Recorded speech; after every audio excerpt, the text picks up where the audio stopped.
Hai sahabat Kalbe, selamat datang di channelnya Kalbe bersama aku ya, Maria dari Corporate External Communication Kalbe. Nah, kali ini sahabat Kalbe, di Kalbe Ngobrol Sehat episode pertama nih, kita bakal ngobrolin banyak hal tentang nutrisi anak pejuang kanker nih sahabat Kalbe. Nah, di sini udah ada bersama saya Dokter Dedi dan juga Mas Denis. Ya Dokter Dedianto Hengki Syaputra MGZ AIVOKA, benar ya Dok? Sebagai Medical General Manager PT Kalbe Farma Tbk dan juga di sini ada Mas Julius Denis Krismaji sebagai brand owner dari Nutriken. Benar ya? Say hi dulu dong Dok dan juga Mas Denis ke sahabat Kalbe. Halo, sahabat Kalbe, teman perjuangan ya. Oke, Salam sehat.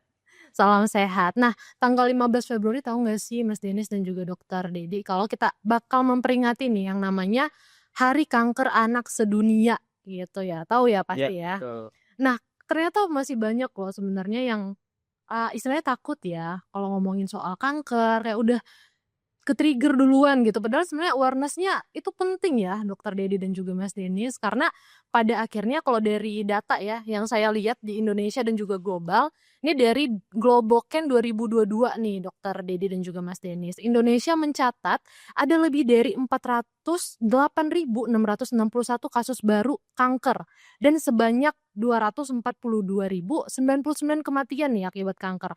Itu kayak angkanya gede banget dan ternyata untuk kanker anak itu ada juga loh di angkanya yang cukup gede di sini dari laporan Indonesian Pediatric Center Registry.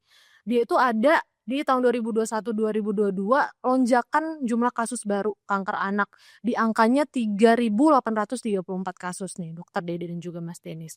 Nah, kalau ngelihat di sini ya, sebenarnya nutrisi itu seberapa penting gitu? Jadi pertanyaan lagi ya, Dokter Dede dan juga Mas Denis tentang nutrisi pada, anak pejuang kanker. Nah sebelumnya untuk pertanyaan aku kayaknya mau nanya ke Dokter Dede dulu ya di sini ya. Nah, Dokter Dedi, kalau misalnya kita ngelihat banyak ya perjalanan pengobatan kanker di Indonesia terutama pada anak, banyak yang seringkali fokusnya, "Oh oke pengobatannya dulu," gitu ya Dok, kayak, oh gimana kemoterapi dan terapi lainnya, tapi kadang tuh malah mengesampingkan nutrisi pada anak. Dan seberapa penting sih, seberapa krusial sebenarnya untuk kita perhatikan nutrisi untuk keberhasilan pengobatan pada, anak pejuang kanker ini, Dok? Ya, jadi kalau kita ngomongin, nutrisi ya, konteksnya di sini kanker ya. Iya. Jadi sebetulnya nutrisi itu sekarang disebut sebagai terapi nutrisi.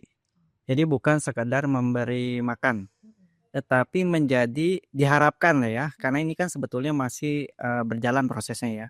Diharapkan itu menjadi tidak hanya terapi pendamping, tetapi terapi wajib ya. Kalau anak-anak pejuang kanker itu mengidap kanker, tapi juga ada faktor atau problem di gizinya, ya kita bilang istilahnya malnutrisi. Jadi kalau seberapa penting sebetulnya peranan, terapi gizi pada anak-anak dengan pejuang kanker, pastinya yang saya bilang tadi ya, merupakan suatu, eee, apa namanya, faktor yang sangat penting.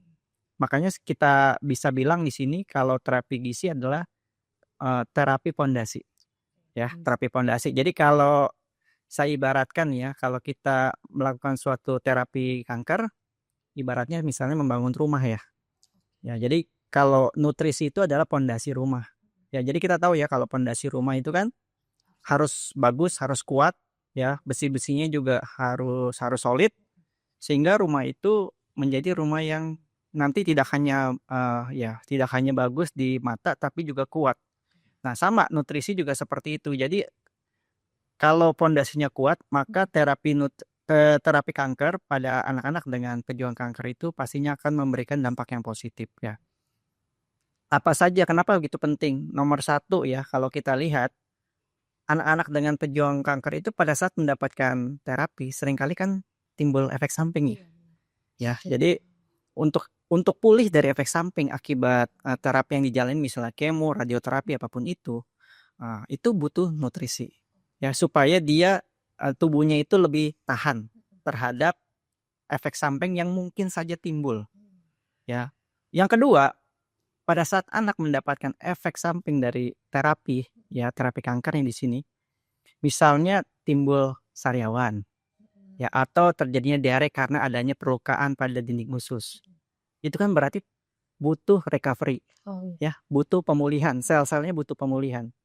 Nah, untuk pulih itu juga butuh nutrisi. Di satu sisi dia badannya menjadi lebih tahan terhadap gempuran efek samping yang mungkin timbul.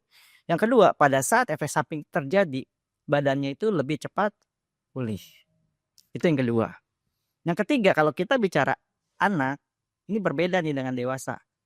Kalau anak, nutrisi itu tidak hanya sekedar untuk menjaga berat badan, tetapi untuk tumbuh dan berkembang. Kan mereka kan masih ya usianya masih muda, ya jadi secara fisik mereka tetap harus tumbuh, dan secara perkembangan termasuk otak itu kan perlu dibutuhkan. Jadi kalau misalnya nutrisi tidak dapat kita jaga, artinya apa? Bahwa anak ini kita jaga supaya pada saat dia menjalani terapi, pada saat dia mengidap kanker, kita tetap menjaga supaya dia seminimal mungkin mendapatkan gangguan tumbuh kembang di masa depan.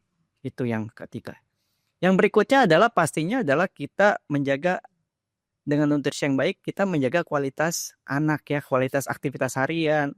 Anak menjadi lebih aktif gitu ya. Lalu juga dia dapat melakukan berbagai aktivitas lebih baik ya.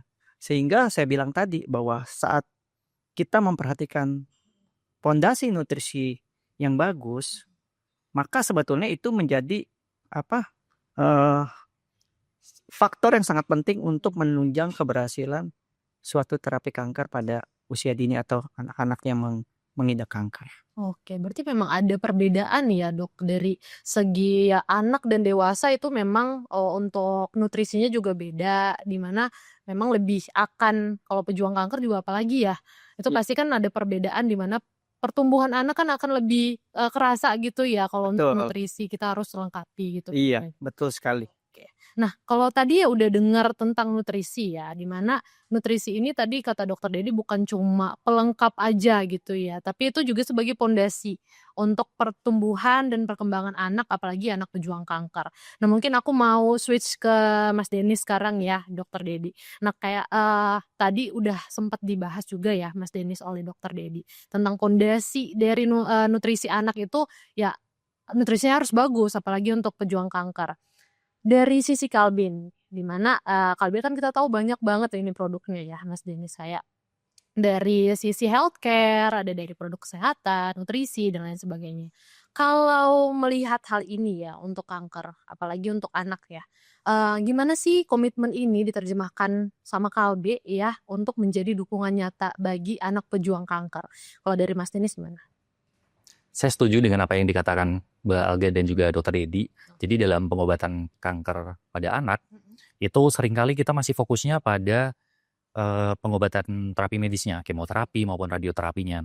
Tapi kalau untuk nutrisinya itu seringkali dikesampingkan. Padahal kondisi tubuh, kondisi fisik dari pasien kanker anak itu yang akan menentukan terapinya akan berjalan dengan optimal atau tidak. Seringkali kita melihat bahwa terapi yang sedang dijalani, kemoterapi, itu sayangnya harus ditunda karena kondisi fisiknya tidak memadai atau belum cukup kuat gitu ya. Dan disitulah Nutriken itu hadir, Nutriken Esensial itu hadir. Karena Nutriken menjadi bagian dari dukungan nutrisi, baik itu sebelum, selama, maupun sesudah menjalani terapi.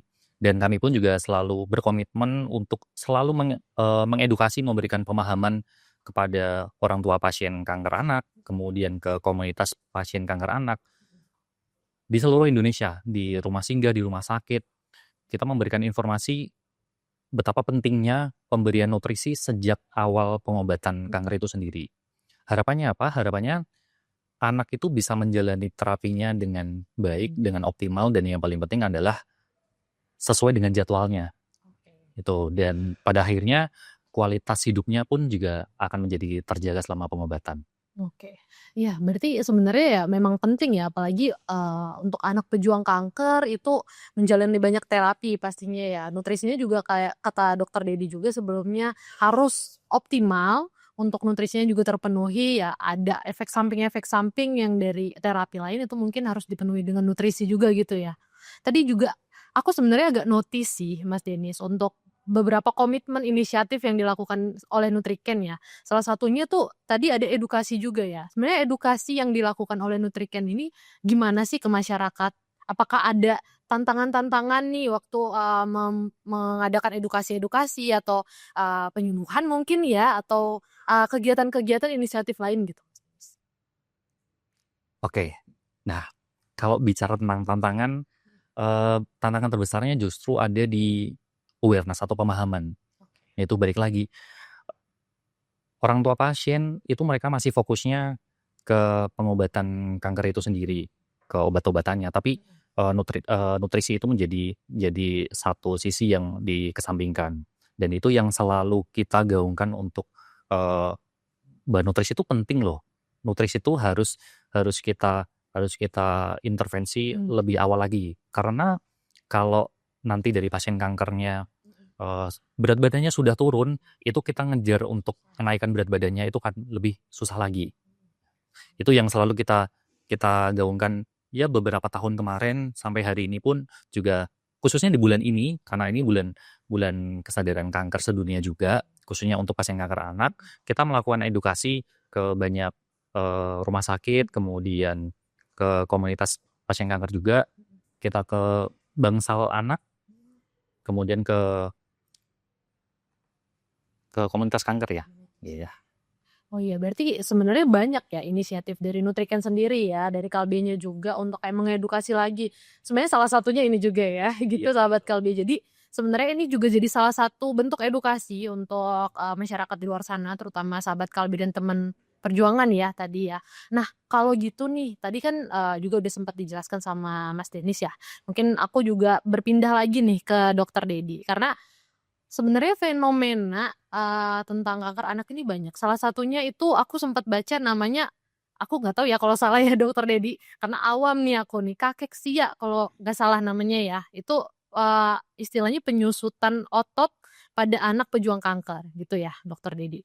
Nah sebenarnya hal ini kan kembali lagi seperti yang dijelaskan oleh Mas Denis, itu adalah salah satu momok yang menakutkan mungkin ya, sesuatu yang harus dicegah, harus dilihat lagi nih tanda-tandanya apa sih. Mungkin dari Dokter Dedi bisa jelasin ya, gimana sih tanda-tanda yang menurut Dokter Dedi ini udah harus, diperhatikan agar ya tadi ya, untuk kondisi anak nggak sampai ke zona yang berbahaya gitu ya, terlalu kurus atau mungkin sampai malnutrisi dan sebagainya. Oke, sebelumnya saya kembali menjelaskan sedikit ya tentang kaheksia. Kaheksia, oke maaf dong. Kaheksia ya. Kaheksia, baik. Jadi kaheksia itu merupakan suatu stadium lanjutan dari kondisi yang namanya malnutrisi. Oke. Ya. Jadi kalau kita bicara di sini malnutrisi adalah yang undernutrisi ya, gizi kurang ya. Jadi anak-anak yang mengalami gizi kurang itu kan biasanya diawali dengan suatu kondisi yang namanya anoreksia. Anoreksia itu artinya turunnya atau bahkan hilangnya nafsu makan ya. Nah, jadi karena dia nafsu makannya turun padahal badannya butuh lebih banyak nutrisi. Jadi artinya kan kebutuhan nutrisi badannya tidak tercukupi ya. Situ namanya kondisinya inadequate nutrition intake ya. Kalau tidak ditangani, maka malnutrisi ini yang tadinya awalnya dalam stadium ringan, dia akan masuk dalam kondisi yang lebih berat yang namanya kaheksia. Ya, pada kaheksia itu tidak hanya sebatas kehilangan atau turunnya berat badan, tetapi juga hilangnya massa otot secara progresif ya, dan disertai gangguan metabolik. Termasuk gangguan metabolik itu salah satunya adalah hilangnya atau turunnya kemampuan tubuh untuk melakukan metabolisme zat-zat nutrisi. Jadi artinya apa? Ya kalau dia pun makan, mungkin kemampuan tubuhnya untuk mengolah makanan menjadi ya sel-sel atau jaringan yang berguna bagi tubuh itu akan berkurang. Itu yang namanya kaheksia. Kalau kaheksia tidak ditangani lagi, dia akan jatuh ke dalam kondisi yang lebih menakutkan namanya sarkopenia.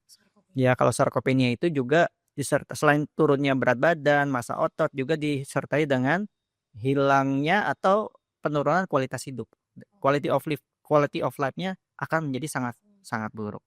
Nah, tanda-tanda apa yang perlu kita waspadai ya dari kaheksia ini? Jadi nomor satu itu ya ini edukasi untuk keluarga atau orang tua ya. Jadi kadang-kadang kita hanya fokus terhadap berat badan ya.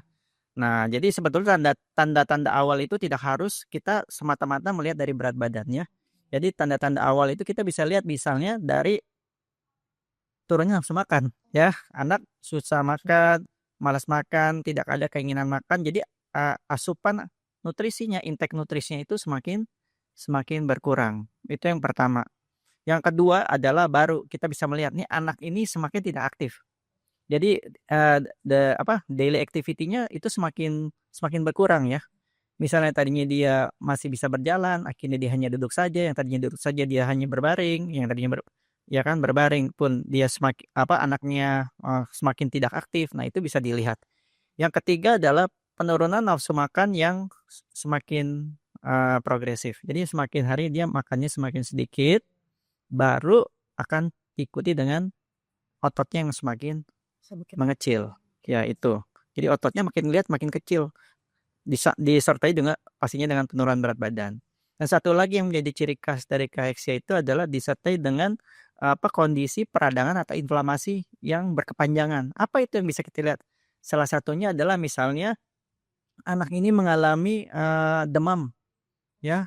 Jadi udah sulit makan, ya, makannya makan sedikit, terus dia demam terus-menerus. Itu menjadi tanda inflamasi, ya, yang menjadi bagian atau penyerta dari kaheksia. Yang kedua juga bisa disertai misalnya diare nggak sembuh-sembuh. Nah, itu juga bisa menjadi tanda, ya kalau istilah sekarang apa bilangnya red flag gitu ya. Ya, jadi kalau udah nafsu makannya turun ya, lalu anaknya makin lemas, ya makin tidak aktif, disertai gejala tadi inflamasi ya yang berkepanjangan, lalu baru turunnya berat badan dan pengecilan massa otot. Nah, itu sudah mulai waspada. Kalau ya bahwa anak ini kalau tidak ditangani bisa masuk dalam kondisi yang namanya kaheksia. Berarti kalau kayak gitu banyak ya sebenarnya Dok, tanda-tanda yang bisa kita lihat dan kita perhatikan, red flag dalam tanda kutip. Iya, jadi sebetulnya kita tidak berharap anak itu sudah tahu tapi sudah kaheksia. Oh iya. Iya, jadi itu sudah terlambat gitu ya. Jadi pada saat kondisi malnutrisi ringan pun orang tua sudah mulai waspada atau belum malnutrisi pun ya dalam kondisi resiko ya walaupun berat badannya masih oke anaknya, tapi sudah ada resiko, itu sebetulnya sudah harus ada mempersiapkan bagaimana menjaga status gizi anak agar tetap baik gitu ya. Nah, terus kalau dari situ nih Dok, gimana sih secara pengalaman medis juga, pengalaman klinisnya juga, ada cara nggak sih Dok untuk mempertahankan kondisi optimal nutrisi anak pejuang kanker ini gitu, biar nggak kena malnutrisi? Apa aja sih yang perlu diperhatikan? Ya nomor satu tadi saya sebutkan ya. Jadi jangan tunggu terlambat. Oke. Jadi deteksi malnutrisi atau deteksi risiko ya malnutrisi itu harus dilakukan sejak awal. Walaupun misalnya berat badan anak masih bagus gitu ya, anaknya makin aktif, tapi misalnya anak ini mau kemo nih ya dalam waktu seminggu ke depan, itu harus sudah dipersiapkan ya asupan gizinya, bagaimana nanti kalau dia misalnya sariawan, apa yang mesti kita berikan, bagaimana kalau nanti dia diare, makanan apa yang perlu masih dapat diterima oleh badannya atau tubuhnya, itu yang pertama. Yang kedua, perbaikan atau menjaga gizi itu harus melibatkan banyak pihak. Jadi jadi orang tua jangan menyerahkan hanya ke dokter. Dokter jangan mengandalkan dokter orang tua saya. Jadi harus bersama gitu ya dari dokter, ya ahli gizi, ya atau dokter gizi, ya perawat, orang tua, termasuk anaknya juga harus dilibatkan ya. Anaknya dilibatkan maksudnya apa? Dalam proses pemilihan makanan gitu ya, supaya anaknya itu juga enjoy dengan apa yang diberikan. Jadi diminta pendapatnya kalau memang anaknya sudah bisa ini ya berkomunikasi. Itu nomor 2 ya. Jadi libatkan semuanya. Jadi jangan sampai terlambat, libatkan semuanya. Yang ketiga, yang penting adalah jangan fokus pada porsi besar. Tapi fokus pada tinggi energi dan tinggi protein. Jadi jangan makan banyak tapi ternyata makanannya itu kandungan gizinya kosong gitu ya. Energi nggak banyak, proteinnya kurang. Jadi anaknya rasanya kesannya kenyang tapi ternyata tidak terpenuhi kebutuhan gizi. Jadi fokus pada pemenuhan tinggi energi dan tinggi protein. Yang berikutnya, atasi kemungkinan-kemungkinan atau gangguan yang dapat menghambat masuknya zat nutrisi. Ya, misalnya anak sariawan, ya sariawannya jangan dibiarin gitu. Ya kalau ada sariawan gimana dia mau makan? Kalau anaknya diare, tangani diarenya supaya penyerapan makanan yang masuk ke dalam saluran pencernaannya itu bisa diserap dengan baik. Ya. Yang berikutnya adalah kalau memang tidak memungkinkan anak diberikan asupan gizi dari makanan sehari-hari, maka perlu dipikirkan penambahan suplemen makanan. Ya. Tapi penambahan suplemen makanan juga harus kita perhatikan yang tadi kembali ke tinggi energi, tinggi protein. Karena tidak hanya mendukung aktivitas tapi juga mendukung tumbuh kembang dari sang anak. Jadi pilih suplemen makanan yang tadi yang masuk kategori ya bentuknya apa macam-macam ya. Salah satunya yang paling gampang kita akses adalah susu. Ya, itu. Mungkin itu salah satu strategi yang dapat diterapkan dalam pemenuhan gizi anak sebagai pejuang kanker. Oke. Nah, sebenarnya tepat banget ya berarti kalau misalnya untuk suplementasi nutrisi kata Dokter Dedi tadi bisa jadi salah satu aspek yang mendukung juga ya pemenuhan nutrisi Betul. anak tersebut. Nah, kalau Nutriken gimana nih, Mas? Bukan bisa jadi tapi pasti. Pasti, Iya. oke. Itu pasti ya untuk suplemen nutrisi pasti bisa untuk pemenuhan nutrisi anak, apalagi untuk pejuang kanker. Kan sebenarnya untuk suplemen nutrisi Nutriken salah satu yang sudah diformulasi, bukan begitu, Mas Denis? Nah, kalau untuk suplementasi nutrisi ini salah satunya adalah Nutriken, kira-kira dari Mas Denis ya bisa menjelaskan nggak sih gimana Nutriken ini bisa membantu lebih baik lagi, gimana sih suplementasi nutrisi untuk anak pejuang kanker diwujudkan melalui Nutriken? Apakah komposisinya itu beneran tinggi protein dan juga tinggi energi tadi ya dari Dokter Dedi juga jelasin, atau gimana? Oke, menyambung juga jawaban dari Dokter Dedi. Jadi kalau kita bicara kanker pada anak, mereka tuh masalahnya bukan nggak mau makan, Oke. tapi mereka nggak sanggup buat makan. Oke. Karena efek samping dari terapi yang ditimbulkan seperti mual, muntah, sariawan. Sariawannya tuh nggak cuma satu, tapi bisa satu rongga mulut itu isinya sariawan semua. Gitu. Jadi makanan yang seharusnya bisa didapatkan mereka sehari-hari itu nggak bisa masuk. Itu nggak bisa masuk. Sedangkan kebutuhan dari pasien kanker anak itu meningkat bisa 2 kali lipat. Dan disitulah Nutriken Essential itu ada. Jadi Nutriken Essential ini menjadi nutrisi satu-satunya di Indonesia yang diformulasikan secara khusus untuk memenuhi kebutuhan gizi dari pasien kanker anak. Tinggi protein, kemudian tinggi kalori, kemudian dilengkapi dengan omega 3, kaya akan omega 3, juga ada 13 vitamin, 8 mineral, serta rendah laktosa. Dan yang paling penting adalah volumenya kecil. Oh, oke. Gitu. Jadi kalau misalkan pasien kanker anaknya ya mengalami efek samping tadi seperti nggak bisa menyantap makanan yang ada secara dalam jumlah yang besar, mereka dapat mengkonsumsi Nutriken dengan volume yang kecil tetapi dengan nutrisi yang padat, nutrisi yang lengkap, nutrisi yang memang dibutuhkan oleh pasien kanker anak itu. Berarti memang udah diformulasikan secara khusus juga ya, pasti nggak main-main juga sih sebenarnya, pasti ada proses panjang ya di balik gimana akhirnya dukungan untuk pasien kanker anak, pejuang kanker anak gitu ya, untuk bisa memenuhi nutrisinya kayak tadi dari mulai kan pastinya nutrisi itu banyak ya Dok, tadi juga dijelaskan sama Dokter Dedi. Salah satunya memang yang penting adalah di mana itu nutrisinya tinggi protein, tinggi akan energi juga, kalori, dan tadi ada omega 3-nya ya. Sebenarnya ini ada another segment yang mungkin ini lebih ke pertanyaan dari sahabat Kalbe sih Mas Denis dan juga Dokter Dedi. Menyambung tadi ya dari segi nutrisi, dari Nutriken juga yang tinggi protein, tinggi kalori, energi dan lain sebagainya. Ada nih sahabat Kalbe yang nanya, sebenarnya kalau untuk yang lactose intolerant Mas, kan banyak ya anak kecil gitu ya yang memang kan biasanya bukan penyakit ya, kondisi kesehatan di anak kecil tuh banyak yang lactose intolerant, bener ya Dok? Banyak yang lactose intolerant dan kalau Nutriken ini untuk pasien kanker anak itu kira-kira aman gak sih? Apakah boleh dikonsumsi oleh yang lactose intolerant? Oke. Jadi kandungan laktosa pada Nutriken itu tergolong rendah.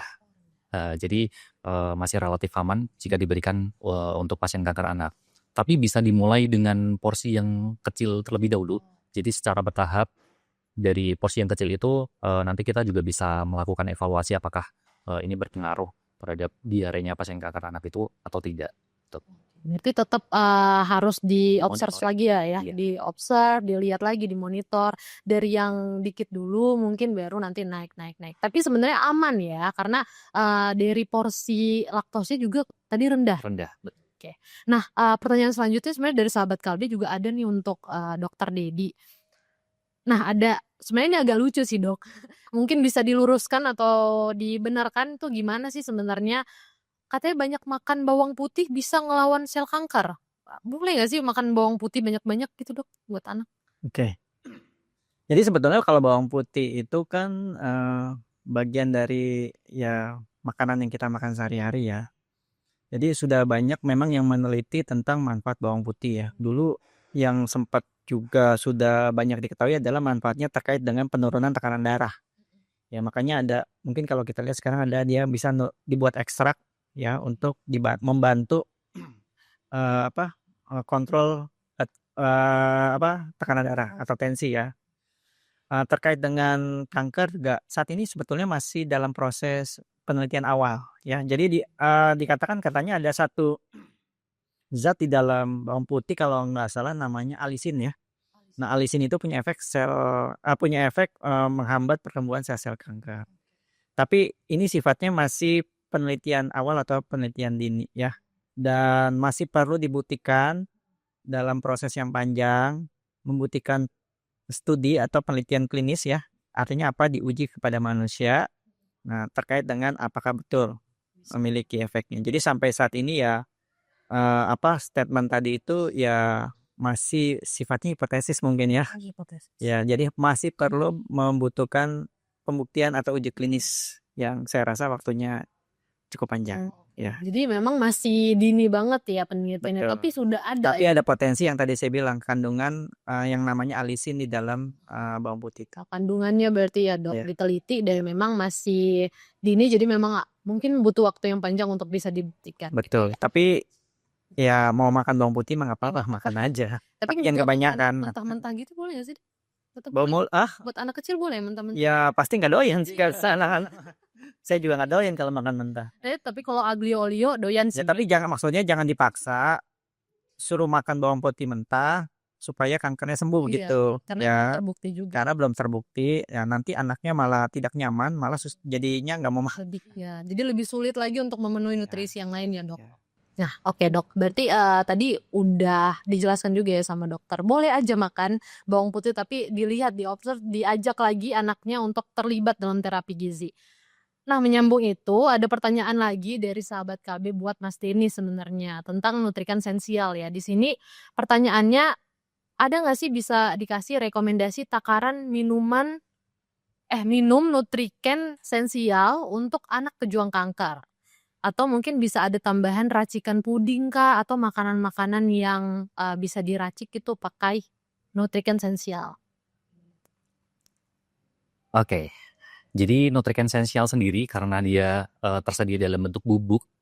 Jadi kita bisa sesuaikan dengan kebutuhan dari masing-masing pasien kanker. Mau butuh dengan protein sekian atau sekian itu bisa kita sesuaikan. Dan ya jadi concern utama untuk pasien kanker anak kan biasanya mereka itu pilih-pilih makanan ya. Nah, kita bisa akalin nutriken esensial ini menjadi bentuk makanan atau kreasi yang lain. Betul dikatakan puding atau nutrikennya nanti dibikin fla. Tapi yang paling penting adalah nutriken ini sebisa mungkin jangan melalui proses pemanasan. Karena dapat merusak nutrisi-nutrisi yang di dalamnya. Jadi ini sebagai tambahan saja tuh. Misalkan di dalam puding terus nanti dibikin fla, ditaruh di atasnya gitu ya. Atau es buah juga bisa. Bisa juga. Es buah juga bisa. Oh, ini kan udah mau lebaran gitu ya. Nah, Cocok ya. Oh, iya benar. Mau puasa, habis puasa kita lebaran, biasanya banyak puasa tuh banyak takjil es buah. Jadi kalau misalnya anak pejuang kankernya mau kayak mau yang manis-manis gitu bisa dibikinin es buah dari si nutriken juga. Iya. Bisa. Biasanya kalau kami bikin event gitu ya ke pasien kanker anak, kita bikinkan es buah. Dan mereka happy. Mereka senang. Rasanya enak. Ya jadi sering kayak event dibikinin kayak resep kayak puding, es buah dan lain-lain untuk kayak di eventnya biar bisa nyobain gitu ya Betul. anak pejuang kanker. Nah mungkin ya event-event atau acara-acara gitu bisa dilihat di IG-nya Nutriken Betul. bisa Nanti dari sahabat Kalbe bisa lihat di Instagramnya Nutriken @nutriken_id. @nutriken_id. Oke. Nah ini terakhir kayaknya pertanyaan. Thank you ya Mas Denny sudah jawab nih. Terakhir pertanyaan dari sahabat Kalbe untuk Dokter Dedi. Dok, apa aja sih penyebab kanker pada anak? Kan kalau anak masih kecil itu biasanya nggak makan yang jorok-jorok. Nah, maksudnya yang jorok mungkin secara nutrisi kali ya dok? Gimana tuh dok? Ya, jadi sebetulnya penyebab utama kanker Hmm, pada anak itu adalah perubahan genetik ya atau mutasi DNA. Oke. Jadi beda sama orang dewasa ya yang karena pola hidup. Ya pola hidup salah satunya misalnya makan yang tadi yang jorok-jorok itu kebanyakan pada usia usia dewasa. Pada anak itu terutama karena perubahan genetik atau terjadinya mutasi DNA. Itu yang pertama ya. Yang kedua itu bisa juga karena polutan. Ya misalnya tinggal di daerah yang polusinya tinggi atau dekat pabrik yang banyak asapnya ya atau ya adanya cemaran yang berbahaya itu juga bisa menjadi Iya. menjadi penyebab atau pencetus ya terjadinya kanker pada anak. Lalu juga sebetulnya karena pertumbuhan adalah sel-sel yang abnormal yang misalnya tidak mampu dimatikan oleh tubuhnya. Misalnya kejadian misalnya kanker anak pada kanker mata ya, itu juga bisa. Tetapi kalau terkait dengan makan itu tidak menjadi sampai saat ini ya tidak menjadi faktor yang menjadi penentu terjadinya kanker pada anak. Tapi kalau memang anaknya itu makannya tadi dibilang ya makannya tidak sehat, Oke. ya nanti bisa menjadi pencetus kanker pada saat dia dewasa sebetulnya. Iya, jadi kayak menumpuk dan akhirnya pada saat dewasa bisa jadi pencetusnya ya salah satu faktor. Betul. Oh berarti bukan korelasinya nggak langsung makanan ya dok, tapi bisa Ya, malah lebih banyak dari yang ya lain lebih sebenarnya. ke arah tadi yang masalah perubahan genetik atau terjadinya ya mutasi DNA atau polutan. Polutan. Itu yang lebih yang dikatakan menjadi dua faktor yang lebih menjadi penentu atau Potensi. penyebab berpotensi gitu. Oke, nah sebenarnya pertanyaannya itu aja sih Dokter Oke. Dedi dan juga Mas Denis. Karena kita udah banyak ngobrol nggak kerasa sebenarnya udah banyak juga nih edukasi yang muncul ya. Kayak tadi terakhir sebenarnya saya baru tahu. Saya pikir ya dari makanan tuh bisa kayak menyebabkan kanker ini, kanker itu. Tapi sebenarnya bahkan penelitiannya tadi balik lagi ya dari DNA-nya ataupun dari polutan tadi. Nah, sahabat Kalbe, kita udah di penghujung segmen ini dan sebenarnya untuk segmen ini untuk sahabat Kalbe mungkin akan banyak mendapatkan insight yang luar biasa ya pastinya. Terutama untuk Dokter Dedi dan juga Mas Denny sudah menjelaskan banyak hal terkait kanker anak dan juga nutrisinya terutama ya sahabat Kalbe. Dan untuk informasi seputar nutrisi kanker anak sebenarnya bisa dilihat di nutriken_id ya. Gitu ya. Betul. Di nutriken_id. Ada di Instagram dan juga Oh di di TikTok. Instagram dan Iya. TikTok, oke. Main TikTok juga sahabat Kalbe, jadi jangan khawatir ya sahabat Kalbe. Dan juga Kalbemed ya bisa juga dilihat ya informasi-informasinya ya dok. Ya kalau Kalbemed lebih ke informasi ke seputar kesehatan secara umum ya. Oke nanti kalau mau Termasuk kanker juga. ya termasuk kanker. Jadi kalau mau lihat informasi yang lebih menyeluruh juga tentang terkait kesehatan banyak di Kalbemed, di TikToknya juga ada. Oke sahabat Kalbe, mungkin untuk perjuangan anak-anak pejuang kanker bukan hanya tentang melawan sel kanker atau sel sakit, tapi tentang gimana kita bisa menjaga si kecil dan kekuatan fisiknya untuk bisa lebih optimal melawan penyakit dan juga menjalani terapinya. Dan karena itu saya Maria izin pamit undur diri, sampai jumpa di episode Ngobrol Sehat selanjutnya. Terima kasih. Terima kasih Dokter Dedi dan juga Mas Denis.